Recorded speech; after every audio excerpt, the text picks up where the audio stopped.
வெற்றி ஊர்வலமும் விழாவும் கொண்டாட்டமும் களிப்புமாக காஞ்சியிலும் தலைநகரிலும் குதூகலமாக இருந்தன. கலிங்க மன்னன் கர்வப்பட்டு குதித்தான். பிடரியில் கால்பட ஓடினான் என்று கேலி செய்வோரும், சோழ சூரர்கள் சூறாவளி போல கிளம்பிய பின்னரும் கலிங்கம் கூலம் நிற்குமோ என்று நையாண்டி செய்பவரும், தொண்டைமானின் தீரத்துக்கும் கலிங்கத்தார் துவளாது என்ன செய்வார்கள் என்று ஏளனம் செய்வோருமாக மக்கள் மகிழ்ந்தனர். மகனின் புகழ் கேட்டு முதுமையை மறந்து கூத்தாடும் தாயும், என் மகனின் நெஞ்சம் எஃகு ஏறு போலும் நடையுடையான் என்று பெருமையுடன் கூறி, புலியின் வயிற்றிலே பூனையா பிறக்கும் என்று எண்ணி பூரிக்கும் தந்தையும், களத்திலே கீர்த்தி பெற்ற காதலனை கட்டித் தழுவி முத்தமிட உடலும் உள்ளமும் ஊறல் எடுக்க ஓடி ஆடி மகிழ்ந்திருக்க மங்கையரும், போர் முடிந்தது, பகைவன் தோற்றோடினான், வீரர்கள் வீடு திரும்புகின்றனர் என்று ஆனந்த கீதம் பாடியும் நடனமாடியும் கழித்தனர். உன் அப்பா வருகிறாரடா குழந்தாய், வந்ததும் கேள், என்னை விட்டு இத்தனை நாட்கள் எங்கே போயிருந்தாய் என்று. பேச மாட்டேன் போ என்று சொல்லு என்று மகனுக்கு தலை சீவி பூச்சூட்டி பொன்னணி பூட்டி பரிமள நீர் தெளித்து முத்தமிட்டு கட்டித் தழுவி கொஞ்சினர் குமரிகள். களத்திலே இரத்தத்தை கண்டு பிணத்தை துவைத்து ஊன் உறக்கம் இழந்தவர் வருகிறார். இனி அவருடைய மனமகிழ்ச்சிக்கு என்னென்ன செய்வது? ஆமாம், அந்த பச்சை நிற சேலையைத்தான் கட்டிக்கொள்ள வேண்டும்.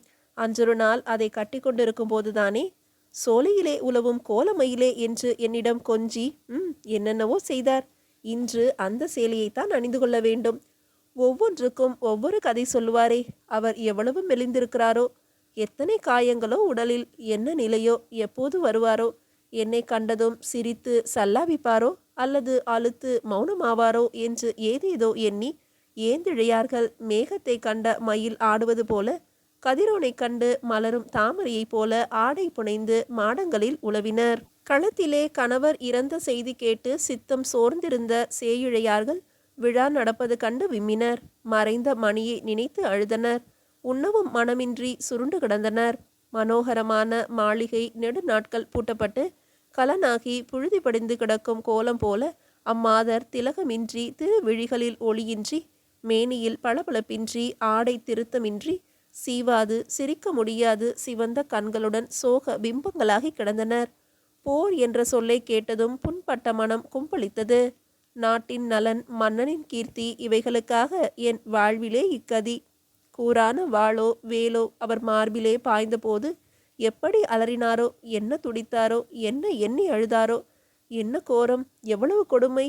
ஏன் சண்டை எனும் ஒரு சுழல் வாழ்க்கை பூங்காவை இப்படி பாழாக்குகிறது என்று கூறி கதறினர். நிலவிலே கரை போல மகிழ்ச்சியிலே மூழ்கிய சோழ மண்டலத்திலே இக்காட்சியும் இருக்கத்தான் செய்தது.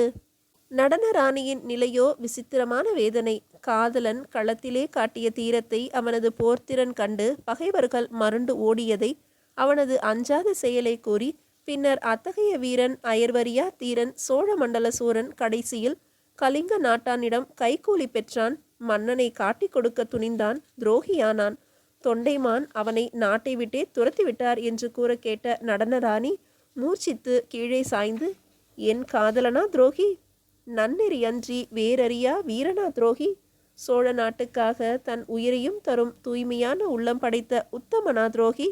நான் நம்ப மாட்டேன். என் அருமை காதலனை நான் அறிவேன். அவருக்கு குள்ளநரி செயல் தெரியாது. குலப்பெருமைக்கே குவலயத்தில் வாழ்கிறோம் என்று கூறும் கண்ணியர் அல்லவோ அவர்.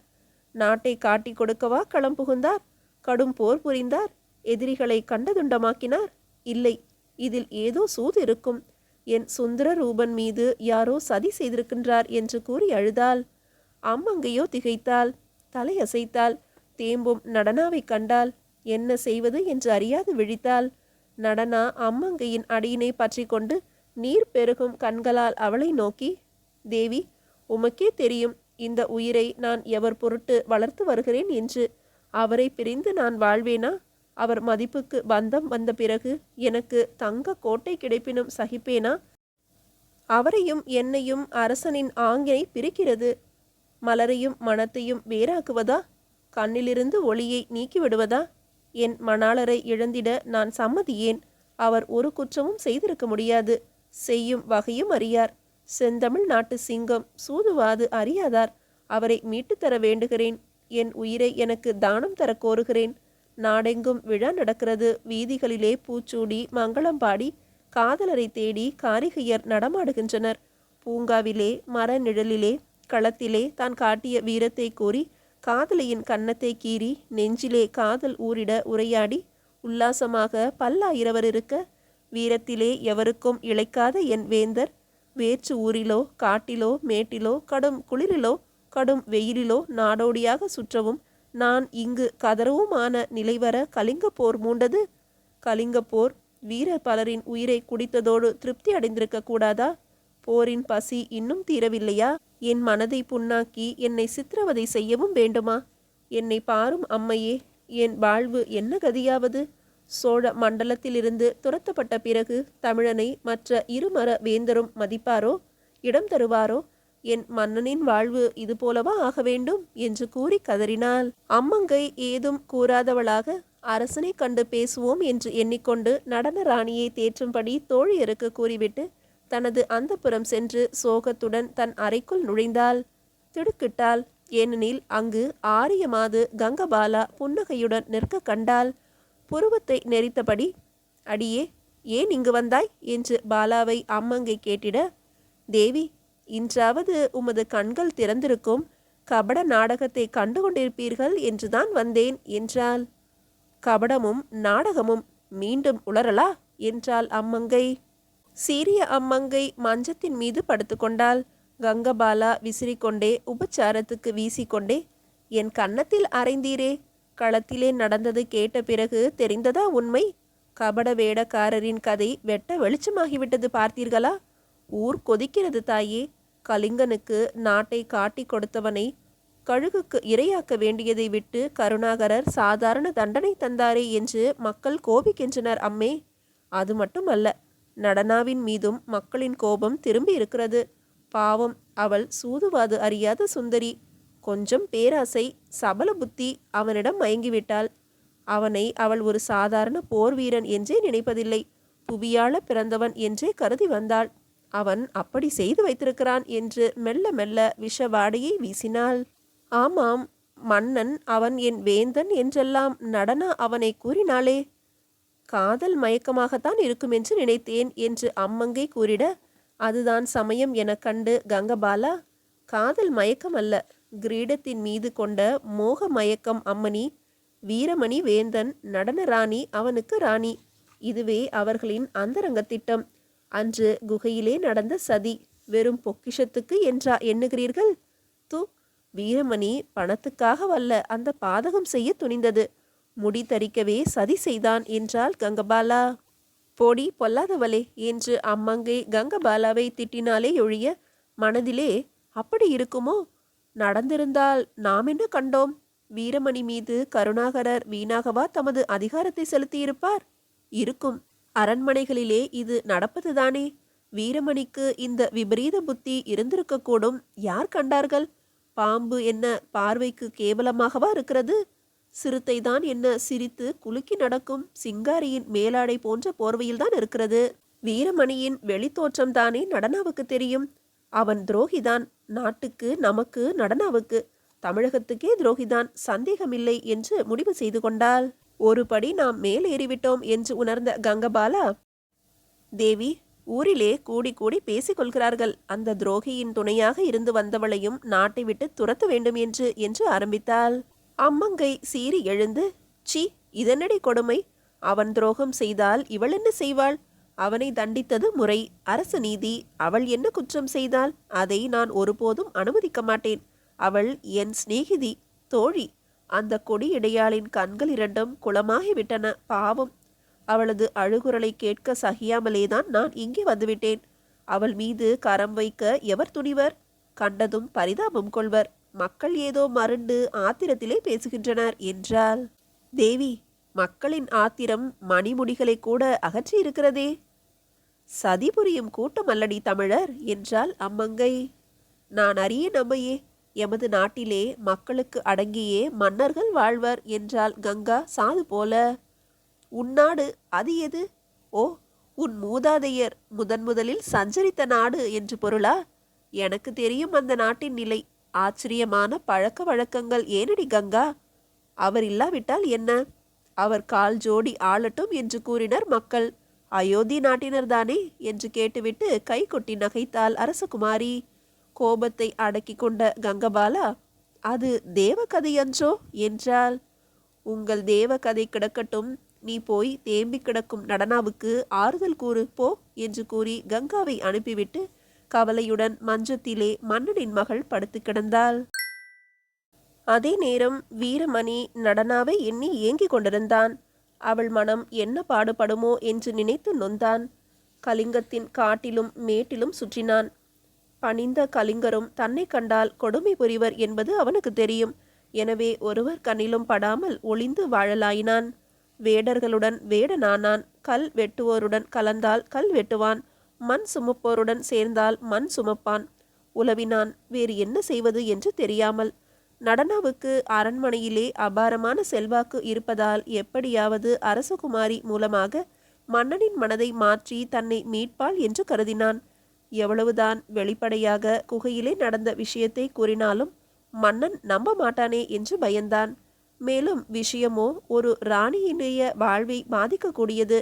ஒரு நீலமணிதான் இருந்த ஆதாரம். அது ஒளிவிட்டதே ஒழிய பேசுமா? யார் சொல்வார்கள் தனது தூய்மையை பற்றி என்று எண்ணி மனம் புண்ணானான். நடனாவின் இன்ப கனவை கெடுத்தேன். மன்னனின் மகிழ்ச்சியை குலைத்தேன். வீரர்கள் கூட்டத்திற்கோர் கேலி கூத்தானேன் என்று நினைத்தான். இங்கு வீரமணி இவ்விதம் இருக்க நடனாவோ நறுமலர் தோட்டத்திலே உலவினாள். மலர் பறித்தாள். மானென துள்ளி விளையாடினாள். மடியிலே தலையை சாய்த்து கொண்டு மதுரமான மொழி பேசும் மணாளன் நெற்றியை தடவினாள். அந்த இன்ப விளையாட்டிலே இருந்தவள் திடீரென அந்தகாரம் கண்டாள். ஐயோ என்று அலறினாள். பாம்பு பாம்பு என்று பதைத்தாள். பாரேன் உன் முகத்தை என்று கடிந்துரைத்தாள். காலிலே முள் தைத்ததே என்று கதறினாள். காடு மலை வனம் என்று சுற்றினாள். கழுகு கொத்துகிறதே என்று கூறினாள். கலிங்கம் அழியட்டும் என்றும், காதலரே வருக வருக என்றும், மணாளனே எனக்கு மன்னன் என்றும் உளறினாள். இவ்வளவும் படுக்கையில் ஜுர வேகத்தில் மயக்கத்தில். அரசிலங்குமரியின் சொற்படி சென்ற கங்கபாலா நடனா மயக்கமுற்று கீழே சாய்ந்திருக்க கண்டாள். அன்று முதல் 10 நாட்கள் வரை நடனாவுக்கு மயக்கமும் ஜுரமும் அடக்க முடியாத அளவு ஏற்பட்டது. அந்த மயக்கத்திலேதான் நடனா தனது காதல் விளையாட்டை பற்றி எண்ணியும் தனக்கு வந்த கஷ்டத்தை பற்றி எண்ணியும் கலங்கியும் ஜுர வேகத்தால் உளறியும் தனது படுக்கையில் புரண்டு கிடந்தாள். அரண்மனை வைத்தியர் அற்புதானந்தர் தமது மற்ற அலுவல்களை மறந்து நடனாவுக்கு அருமையான மூலிகைகளால் முறைப்படி செய்த மருந்து வகைகளை அன்புடன் கொடுத்து எப்படியும் அவளை உயிர்ப்பிப்பேன், நான் கைப்பிடித்த பிறகு மரணம் அவளை அணுகுமா என்று சூளுரைத்து இரவு பகல் தூங்காது நடனாவுக்கு அருகே அமர்ந்திருந்து உபச்சாரம் செய்யலானார். அடிக்கடி அரசலங்குமரியும் நடனாவை பார்த்துவிட்டு போவாள். வைத்தியரே, மிகுந்த ஜாக்கிரதையாக கவனிக்க வேண்டும். கலை, இளமை, அழகு, தூய்மையாகவும் உம்முடைய மருந்தினால்தான் பிழைக்க வேண்டும் என்று கூறுவாள். வைத்தியரும், அரசகுமாரி, அடியேனுடைய திறமையை அறியாதார் சொற்பம். 500 ஆண்டுகளுக்கு முன்னால் அருந்தமிழர் கற்ற அரிய முறைகளை நான் அறிவேன். மூலிகைகளின் இடமும் இயல்பும் தெரிந்தவன். நோய் மூலம் கண்டறிவேன். நொடியிலே தீர்ப்பேன். எப்படியும் நடனாவுக்கு மனம் குழம்பி இருக்கிறது. மயக்கம் மேலிட்டு கிடக்கிறது. பயத்தினால் பாவை பதறி இருக்கிறாள். ஆகவே ஜுரம். இது இப்போது குறைந்துவிடும் என்று கூறி நடனாவின் நெற்றியை தொட்டு பார்த்து கொண்டே, கொஞ்சம் இருக்கிறது, போய்விடும் என்று கூறுவார். அந்த நேரத்தில் மட்டும் வேறொரு வைத்தியர் அற்புதானந்தரின் நாடியை பிடித்து பார்த்தாலன்றோ தெரியும். காம நாடி கடு வேகமாக அவருள் அடித்து கொண்டிருப்பது. நடனாவின் நோய் குறைய குறைய வைத்தியரின் நோய் வளர்ந்து கொண்டே இருந்தது. அவ்வளவு வசீகரமான மங்கையின் அருகே இருந்து உபச்சாரம் செய்தவர் அல்லவா வைத்தியர். அதுவரையில் மனமாகாதவர், மன்னரின் ஆதரவு பெற்றவர். மயக்கமுற்ற நடனாவுக்கு மருந்து தர வரவழைக்கப்பட்டார். அவள் அழகை கண்டு மயங்கினார். அவள் மயக்கத்தை போக்க மலை உச்சியிலிருந்து மூலிகைகள் எடுத்து வர செய்தார். ஆனால் பாவம், அவருடைய மன மயக்கத்தை போக்கும் மூலிகை அருகேதான் இருந்தது, எதிரே மஞ்சத்தில். 10 நாட்களுக்கு பிறகு நடன ராணிக்கு நோய் குறைந்தது. மயக்கம் தீர்ந்தது. ஜுரமும் நின்றது. வைத்தியர் பூரித்தார். அரசகுமாரியோ ஆனந்தம் கொண்டாள்.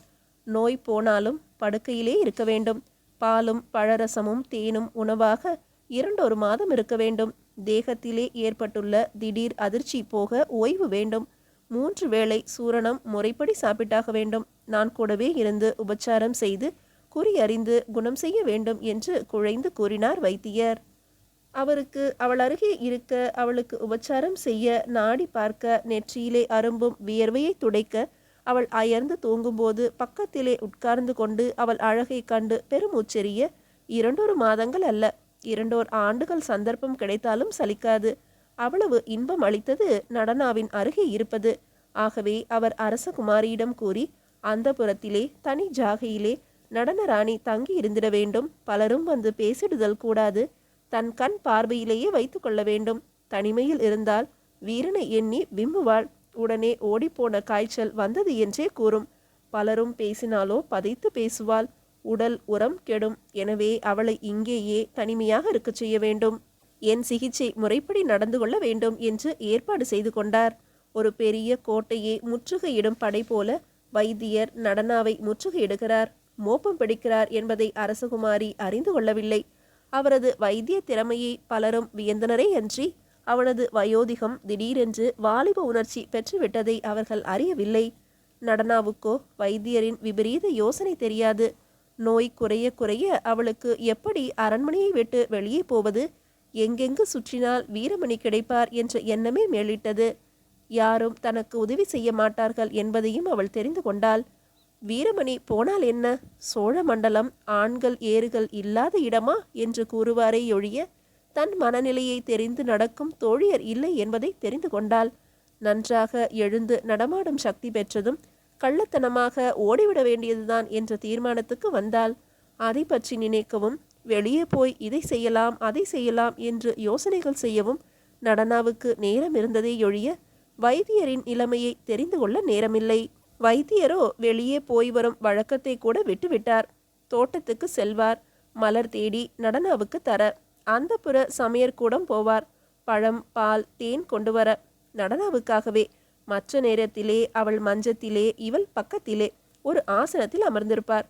அந்த நித்திய விருந்து அவருக்கு எவ்வளவோ ருசி தந்தது. ஆனால் கனியை கண்டால் பறித்து தின்ன வேண்டுமென்ற நினைப்பு அதிகரிக்க அதிகரிக்க வேலி முள் பாராது. தோட்ட காவலாளி வருவானோ என்ற பயத்தையும் கவனியாது. பறிக்க தூண்டுமல்லவா? எவ்வளவு நாட்கள்தான் அவர் தவம் கிடப்பார்? கடைசியில் வரம் கேட்டே தீர்வது என்ற முடிவுக்கு வந்தார். வீரமணியை மறந்துவிட வேண்டும். வாழ்க்கைக்கு அவன் சரியான வழிகாட்டியல்ல என்று துவக்கினார். அவளுடைய சலிப்பும் சங்கடமும் அவருக்கு என்ன தெரியும்? மேலும் மேலும் அதே விஷயமாக பேசலானார். மெல்ல மெல்ல அவர் மனநிலையை வெளியிட்டார். நடனா மிரண்டு போனாள். இது ஒரு புது விபத்து, இதிலிருந்து எப்படி தப்புவேன் என்று திகைத்தாள். நிதானமாகவும் தன் உறுதியை காட்டும் விதத்திலும் வைத்தியருக்கு கூறினாள் முடியாது என்பதை. வீரமணியிடம் கட்டுண்டு கிடக்கும் அந்த கொடி இடையாளை வைத்தியர் தமது வாக்கு சாதுரியம் வென்றுவிடும் என்று எண்ணி தமது வேலையை மும்முரமாக செய்து வந்தார். ஒரு நாள் விவகாரம் முற்றிவிட்டது. வைத்தியரின் குரலில் வேதனை பிறந்தது. நடனாவுக்கு நடுக்கம் ஏற்பட்டது. வைத்தியர் சிறு குழந்தைக்கு பெரியவர்கள் புத்திமதி கூறும் பாவனையிலே பேசினார். அவன் ஒரு கொலைகாரன், நானோ இரட்சகன். அவன் இரத்தம் குடிப்பவன், நான் ஆபத் பாந்தவன். அவனால் எத்தனையோ குடும்பங்கள் கோவென்று கதறுகின்றன. ஆறுதலும் புன்சிரிப்பும் மகிழ்ச்சியும் நான் அளித்துள்ளேன் பல குடும்பங்களுக்கு. எத்தனையோ மாதர்கள் வயிறு எறிந்து அவனை சபித்தனர். எத்தனையோ தாய்மார்கள் என்னை கையெடுத்து கும்பிட்டு வாழ்த்தி இருக்கிறார்கள் தெரியுமோ? எத்தனையோ இளைஞர்களின் வாழ்க்கையை அவன் பாழாக்கினான். எத்தனையோ குடும்பங்களில் அணைய இருந்த விளக்குகளை நான் அணையாமல் செய்திருக்கிறேன். அவனுடைய கீர்த்தி எவ்வளவோ பேர்களை கல்லறைக்கு அனுப்பிச்சு. அதனை யோசித்துப்பார். இவ்வளவும் நடனா அவன் ஒரு துரோகி என்பதை மறந்து பேசுவது. அந்த செயலையும் சேர்த்து கவனித்தால் அவனை காண்பதும் தீது என்றே கற்றோர் கூறுவர். கனியே, என் மீது கருணை காட்டு. வைத்தியர் பேசினார். அந்த வஞ்சிக் கொடி வேதனையுடன் புரண்டாள். விட்டாரா? மேலும் தாக்கினார் வெறிகொண்ட வைத்தியர். கொஞ்சம் கிளியை தள்ளிவிட்டு கொத்தும் வல்லூரை வளர்ப்பார்களா? சேவை புரியும் உன் என்னை உதாசீனம் செய்துவிட்டு சாவை தரும் அவனை நேசிக்கிறாய். எட்டியை இனிப்பென்று எண்ணுகிறாய். வேண்டாம் இந்த பிடிவாதம். வினயமாக கூறுகிறேன். உன் ஏவலுக்கு எதிர்நோக்கி நிற்பேன். உன் விழி எதை கூறுமோ அவ்வழியே நடப்பேன். நான் மாதர்களிடம் மயில் கொண்டு அலைந்து திரிபவன் அல்ல. அந்த பருவத்தை கடந்தவன். பெண்ணே, நீ மட்டும் என்னை அடிமை கொண்டால் போதும். உன் சேவையே என் சிந்தனையாக கொண்டு வாழ்வேன். வைத்தியரின் மொழி கேட்டு நடனா மனம் மிக நொந்தாள். அகல திறந்திருந்த அவளது கண்களிலிருந்து பெருகிய நீர்த்துளிகள் அவரை கண்டு பயந்து ஓடுவன போல கன்னத்திலே புரண்டன. வேதனையை பொறுத்து கொண்டு அந்த விவேக சிந்தாமணி வெகுண்டுரைக்காமல் சாந்தமாகவே, வைத்தியரே, நல்ல மருந்துகள் இருக்கலாம். ஆனால் நாடி பரீட்சை செய்ய வேண்டியது முக்கியமல்லவா? இல்லையேல் எந்த மூலிகை கிடைத்தும் என்ன பயன்? எந்த முறை தெரிந்தும் என்ன பிரயோஜனம்? என் மனம் நாடுவது யாரை என்பதை கண்டறியாமல் உமது மனம் போன போக்கின்படி மொழிக்கு வழிவிடுகிறீரே, அது சரியா? நான் முழு மனதுடன் காதலிக்கும் அன்பரின் வீரத்தை கேலி செய்கிறீர். உமது பேச்சை கேட்ட பிறகு நீர் தந்த பச்சிலை பாகின் கசப்பு எனக்கு இனிப்பாக தோன்றுகிறது. ஈட்டிக்கும் வாளுக்கும் வேலுக்கும் சூலத்துக்கும் கணைக்கும் கழிக்கும் இடையே நின்று போரிட்டு வெற்றி பல கண்ட வீரரை நீர் கொலைகாரர் என்று கடிந்துரைக்கின்றீர். தணலிலே வெந்து வெளியே வந்த தங்கம் அல்லவா அவர்? அவருடைய உயிர் குடிக்க எத்துணை கூரிய வாட்கள் துடித்தன. எவ்வளவு அம்புகள் அவர் உடலை தைத்தன. உடலிலே எத்தனை வடுக்கள், தேர் சக்கரம், யானையின் துதிக்கை, குதிரையின் கார்குழம்பு, கோபம் கொண்ட வீரர்களின் ஆயுதம், இவைகளுக்கெல்லாம் தப்பி வீரமாக வெற்றி கொடி நாட்டியவரையா நீர் தூற்றுவது? உமது பொறாமையும் துவேஷமும் போக உணர்வும் போக்க ஏதேனும் மருந்து கிடைக்கவில்லையா என்று கூறினாள். வைத்தியரின் முகம் கோணிற்று. அகமோ ஆத்திரக்கூடாயிற்று. உடல் பதைபதைக்க நின்றான் அவள் எதிரில். ஒன்று கேளும் வைத்தியரே, உமது கீர்த்தி என் செவியில் விழுந்தது என்று பேச்சை துவங்கினாள் பாவை. அவன் முகத்திலே புன்னகை தவழ்ந்தது. என் கீர்த்தியை கேட்டுமா என்னை நிராகரிக்கிறாய் என்று கேட்டது அந்த புன்னகை. பிறகே உம்மை நான் கண்டேன் என்றாள் அவள். உடனே வைத்தியரின் முகத்தில் கவலை குடிகொண்டது. பருவ முதிர்ச்சி, உடல் தளர்ச்சி ஆகியவைகளை அவள் பார்த்தாள். ஆகவே நம்மை ஏற்க மாட்டாள் என்ற எண்ணம் உண்டானதால் மகிழ்ந்தேன், போற்றினேன் என்று மேலும் உரைத்தாள் அம்மயிலாள். வைத்தியனுக்கு சந்தோஷம் மீண்டும் உதயமாயிற்று. நாம் உட்கொண்டது மூலிகை நமது முதுமையை மாற்றாமலா போய்விடும்? வயது அதிகமானால் என்ன, நமது கம்பீரம் கெட்டாவிட்டது? அதை கண்டே அவள் மகிழ்ந்திருக்க வேண்டும் என்று எண்ணிக்கொண்டான் அந்த ஏமாளி. அவள் மேலும் கூறினாள், இன்றும் உமது திறமையை நான் பாராட்டுகிறேன். நான் உயிரோடு உங்கள் முன்பு நிற்பதே உமது அபூர்வ மருந்தின் சக்தியினால்தான் என்பதை உணர்கிறேன். உமது உதவியை நான் மறக்க மாட்டேன். வைத்திய கிழவன் அவளின் முகத்தை உற்று நோக்கினான். அந்த பார்வை உதவி செய்து என்னை உல்லாசப்படுத்து, உன்னை எனக்கு தந்திடு என்று கேட்டது. அவனது நோக்கு அவ்வாறு இருக்க நினைப்பு யாவும் நொடியிலே தூளாகும்படி நடனா கூறினாள். ஆனால் உம்மை காதலிப்பது முடியாத காரியம். என் நெஞ்சை அவரிடம் நான் தந்து நெடுநாள் ஆகிவிட்டன என்றாள். வைத்தியருக்கு வலி அதிகரித்தது. விழியிலே கோபம் குதித்து எழும்பிற்று. அவன் பிரமாதமான வீரன் என்று எண்ணுகிறாய் நடனா. அவன் போல ஆட்கொல்லிகள் அனந்தம் பேர் உண்டு. என் போல் இதமளிப்போர் லட்சத்தில் ஒருவர் கூட கிடையாது என்று கூறினான். அரச மன்றத்திலே என்றேனும் ஒரு நாள் உமது அருமையான வாத திறமையை காட்டுமையா. எனக்கு தெரியாது வாதம் புரிய என்றாள் நடனா. பேதமை மாதர்க்கு அணிகளமாம் என்ற வைத்தியர், மருந்துக்காக நீர் பல சுவடிகளை படித்திருப்பீர். அது ஏட்டுச் சுரைக்காய். எனக்கு ஏன் வைத்தியரே அவை? கேளும். யானை வரும் பின்னே மணி யோசி வரும் முன்னே என்பது போல நீர் என்னை நாடி வருவதற்கு முன்பு உமது கீர்த்தி என் காதை தேடி வந்தது. அவர் விஷயமோ அப்படி அல்ல. அவரை நான் முதலிலே கண்டேன். அவருடைய கீர்த்தி என்னவென்று அப்போது நான் அறியேன். உமது கீர்த்தியை கேட்டு எங்கனம் பாராட்டுகிறேனோ அதுபோல அவரை கண்டு என் நெஞ்சமெனும் கோயிலில் அவரை இருக்க செய்துவிட்டேன். மற்றவர்கள் இந்த சோழ மண்டலத்திலே வாழ்வீச்சு, ஈட்டி எறிதல், குதிரை சவாரி ஆகிய வீர விளையாட்டிலே வீரமணிக்கு நிகர் யாருமில்லை என்று புகழக் கேட்டேன்.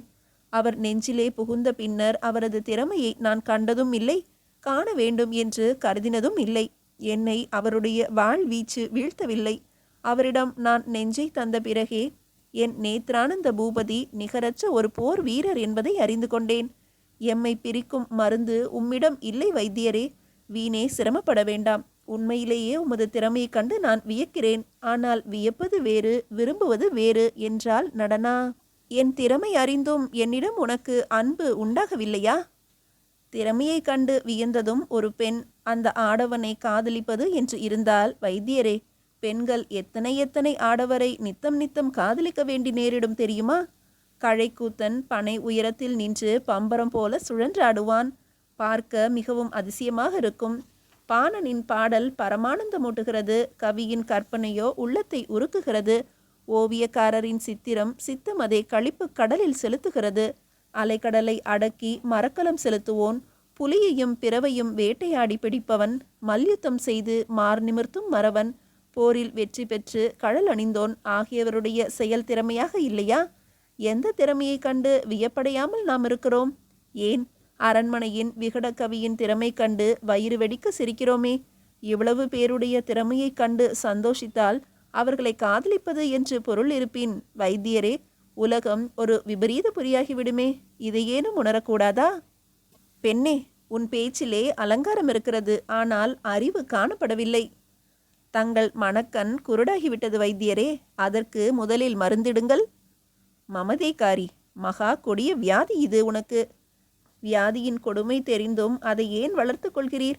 உமது பேச்சு அதைத்தான் காட்டுகிறது. இரக்கமற்ற உனக்கு இயற்கை இவ்வளவு அழகை தருவானேன்? குற்றுயிராக நீ மஞ்சத்திலே படுத்து கிடந்தபோது எத்தனை இரவுகள் உனக்காக இந்த கண்களை மூடாமல் காத்திருந்தேன். எவ்வளவு கவலை கொண்டேன். ஜீவசக்தி என் உடலில் மீண்டும் வருவதற்காக எவ்வளவு பாடுபட்டேன். வேறு வேலைகளை விடுத்தேன். நீ பிழைத்து எழுந்தால் போதும் என்று இருந்தேன். உன்னை சாவுக்கிடங்கிலே தள்ளிவிட்டிருப்பார்கள். நான் உன்னை உலகிலே உலவ வைத்தேன். நன்றி கெட்ட நங்கையே, நொந்த உள்ளத்தை நீ மேலும் வாட்டுகிறாய். நான் உன் பொருட்டு பட்ட கஷ்டம் எவ்வளவு என்பது உனக்கு தெரியுமோ? பேஷாக தெரியுமே. என்னை ஈன்றபோது என் தாய் பட்ட கஷ்டத்தை விட தாங்கள் அதிகம் பட்டிருக்க முடியாது. என் தாயே தடுத்தாலும் நான் அவரை நெஞ்சிலிருந்து வெளியே தள்ள முடியாது. என் இருதய சித்திரத்தை அழிக்க முடியாது. ஒருவேளை நீ அழிந்தால் என்று கேட்டுவிட்டு வைத்தியர் மிக கோபமாக நடனாவின் அறையை விட்டு வெளியே சென்றார். நீர் என்ன துர்வாசரா, விஸ்வாமித்ரரா? அவளை சபிக்க என்று கேலி செய்துவிட்டு சிரித்தாள் கங்கபாலா. அவள் வைத்தியர் நடனாவிடம் பேசியதை கேட்டுக்கொண்டிருந்தாள். மறைந்திருந்து வைத்தியர் வெளியே கோபமாக வந்ததும் வழிமறித்து கேட்டாள். எங்கள் பேச்சு என்று இழுத்தார் அற்புதானந்தர். கனி கொடுக்க வந்தேன், காதிலே விழுந்தது என்று பாலா முடித்தாள். இதை வெளியே சொல்லாதே பாலா, உன்னை கெஞ்சி கேட்டுக்கொள்கிறேன் என்று வைத்தியர் வேண்டினார். பாலா, ரகசியத்தை காப்பாற்றுகிறேன், பரிசு உண்டோ என்று பேரம் பேசினாள். வா, வெளியே போய் பேசுவோம். ஏன், என் வீட்டுக்கே வா, அங்கு என்று பேசிக்கொண்டே நடந்தார் வைத்தியர்.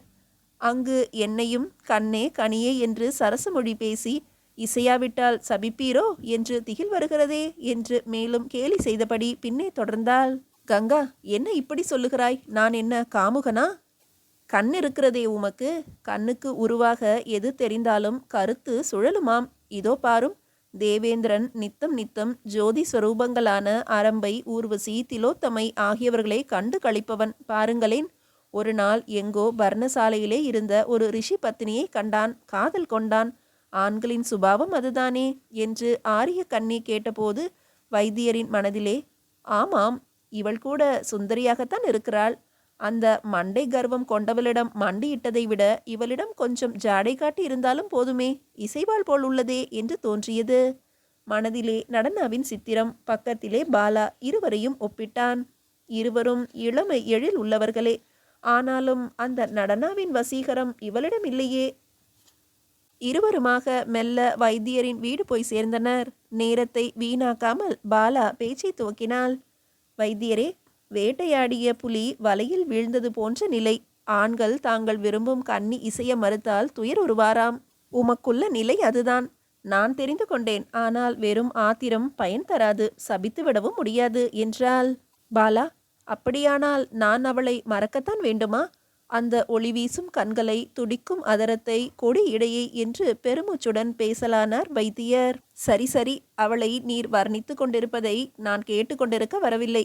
அவள் அதிரூபவதியா இல்லையா என்பது பற்றி எனக்கொன்றும் கவலை இல்லை. அவளை பிச்சை கேட்டீர், அவளோ காரி துப்பினால் நீர் இப்போது என்ன செய்ய போகிறீர்? அதுதான் கேள்வி. என்ன செய்வது? ஏங்கி சாவது என்றார் வைத்தியர். நீர் இறந்துவிட்டால் அவளை அடைந்ததாக அர்த்தமாகிவிடுமா? வெந்த புண்ணிலே வேலை குத்துகிறாய் பாலா. என்னை என்ன செய்ய சொல்லுகிறாய்? வஞ்சம் தீர்த்துக்கொள். கற்பழிப்பதா? சி, அவளை அழிப்பது. ஏன், உன்னிடம் வகை வகையான விஷமில்லையா?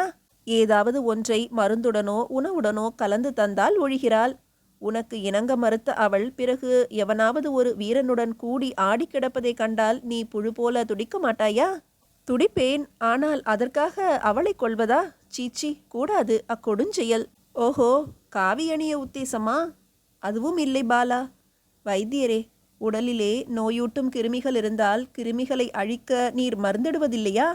கிருமிகள் சாகுமே என்று பரிதாபப்பட்டால் கிருமி ஆளை கொல்லாதா? நடனா உமது வாழ்வை வதைக்கும் கிருமி.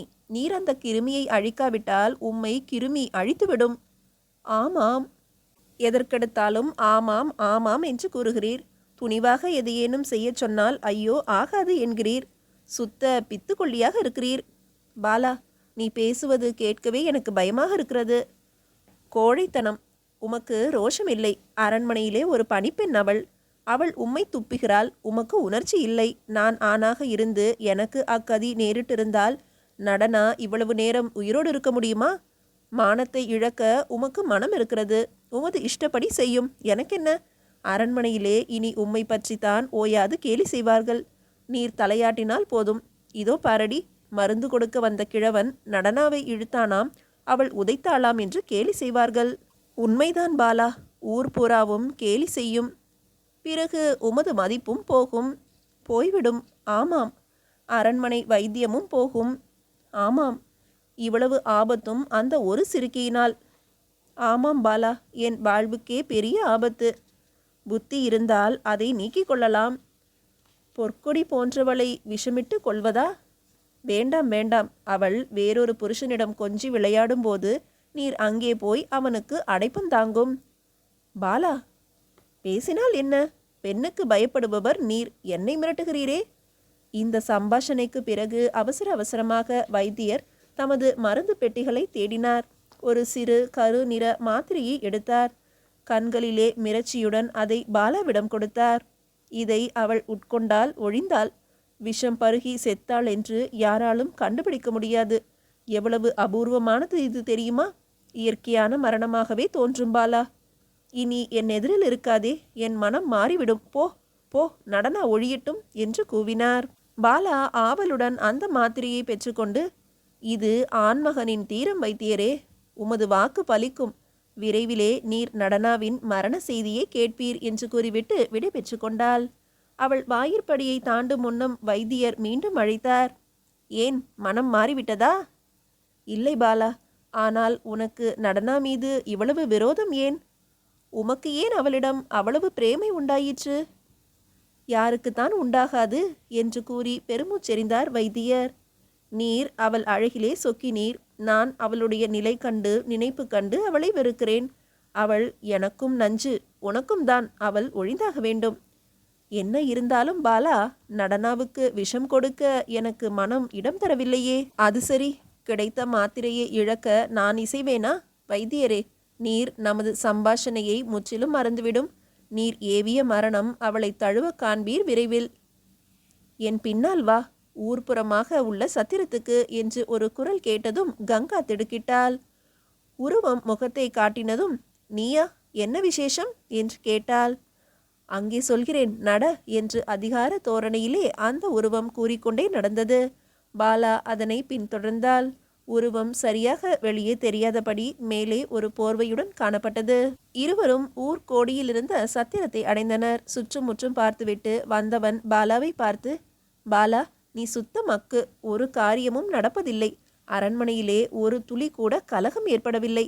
மாதம் பணம் பெறுவது மட்டுமே வேலை என்று எண்ணுகிறாயா? நமது நோக்கம் ஈடேற ஒரு வழியும் செய்ய காணோமே என்று கடிந்துரைத்தான். பாலாவின் முகத்திலே கோபமும் சலிப்பும் கலந்து வீசிற்று. ஏதோ பேச வாயெடுத்தாள். வந்தவன் அதை தடுத்துவிட்டு, பாலா, உனக்கு மட்டும்தான் இந்த அர்ச்சனை என்று எண்ணாதே, எனக்கும் தான். இன்று வந்த ஓலையிலே எனக்கும் ஒரு முழு நீளமுள்ள அர்ச்சனை நடந்திருக்கிறது. கலிங்க போர் நடந்தபோது சோழ மண்டலத்திலே கலகம் நடக்கும்படி ஏன் தூண்டவில்லை? எதற்கு நீ ஜனனம் எடுத்தாய்? குல முன்னேற்றத்தை கவனிக்காத நீ பிறந்து பயன் என்ன என்றெல்லாம் எனக்கும் வசவு கிடைத்திருக்கிறது. நான் எவ்வளவோ கரடியாகத்தான் கத்தினேன், போரை ஆதரிக்க வேண்டாம் என்று. பலிக்கவில்லை. நான் என்ன செய்வேன் பாலா? நமக்கு அவர் கட்டளைகள் பிறப்பிருக்கிறாரே ஒழிய நமக்கிருக்கும் கஷ்டங்கள் தெரிகிறதா? சோழ மண்டலம் என்ன மலர்புரியா? அங்குதான் ஒரு ஸ்திரீ கிடைத்தால் அவர் ஆட்டி வைக்கிறார். இங்கு முடியுமோ? பாலா, எனக்கு இருக்கும் கஷ்டம்தானே உனக்கும் இருக்கும். இருந்தாலும் அவர் சொல்லி அனுப்பியதை உனக்கு கூறுகிறேன். என் மீது கோபம் கொள்ளாதே என்று உரைத்தான். பதஞ்சலி, உன் மீது கோபித்து என்ன பயன்? நானும் என்னால் ஆனதை செய்துதான் பார்க்கிறேன். ஒன்றும் சரியாக முடிவதில்லை. இப்போதும் ஒரு அருமையான ஏற்பாடு என் மனதிலே இருக்கிறது. எனக்கு அந்தப்புறத்திலே தடையாக இருக்கும் நடனா என்ற நாட்டியக்காரியை கொன்றுவிட தீர்மானித்து விட்டேன். அருமையான விஷம் கிடைத்திருக்கிறது ஒரு வைத்தியனிடமிருந்து. அவளிடம் காதல் வேண்டினான். அவள் மறுத்தாள். இடையிலே நான் நுழைந்தேன். இதை பெற்றேன் என்று கூறி மாத்திரையை பாலா காட்டினாள். விஷமிடுவதா? கேட்டான் பதஞ்சலி. ஏன், பாவம் சூழ்ந்து கொள்ளுமோ என்று கேலியாக கேட்டாள் பாலா.